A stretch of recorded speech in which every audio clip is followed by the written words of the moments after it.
Hi, I'm joined today by Stacey Hope, Managing Director of Women in Mining. For how much longer? Supposed to be until next year. Right, okay. Well, it's great to have you with us today. You've just been on a panel talking about Africa, and one of the comments was, we wish we'd hired women earlier. Do you think we should speak a little on that? Absolutely, absolutely. And I think it's good to hear mining companies reflect on their hiring process. It means that now they're going to do better. And I love that he said, we should have done it earlier, because what it also tells me is that he's understanding the unlocked potential that the company had by now hiring women in his company. One of the things that I really do encourage mining companies to do is actually look at their workforce.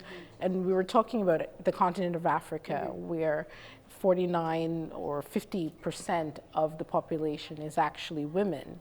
And if we're not looking at how do we incentivize, how do we build capacity, and how do we bring more of those voices into the companies, then we're actually doing a disservice. Absolutely. Yeah.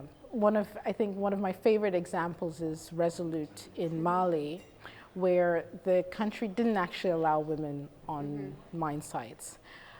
But Resolute held a program where they invited women to test and drive their trucks. And of course, they found that women were the safer drivers. They were actually better drivers as well. So they entered into a negotiation with government, and now they have more women on their mine sites. And I think it takes mining companies to really want to explore the untapped potential of those countries in order for more women to not only have access, but to feel safeguarded within that company. I suppose the flip side of that is, how do you incentivize women to get into mining, which has traditionally been very male, very, you know, not very diverse at all? Absolutely. I think the first thing is creating that safe environment. So we often talk about incentivizing women, but we don't actually talk about the men who are traditionally there and who might see this focus on women as a threat. So I think first, mining companies have to realize that if they're going to have any women economic empowerment initiatives or any female-focused initiatives, they also have to bring men along the journey. Otherwise, we see this dissonance. So first, is this a safe environment? Because women want to be safe.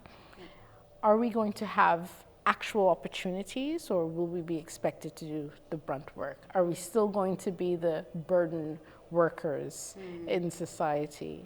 And then how will I be able, as a woman, I think one of the things that a woman would think in the context of Africa, maybe not having opportunities previously, is how will I be able to support my family? So is this an actual opportunity that will allow that, that will enable that, or will it be a detractor? So mining companies need to actually listen to the workforce and not assume. And once we listen and understand, then obviously we'll be able to chart a roadmap in order for women to actually feel included.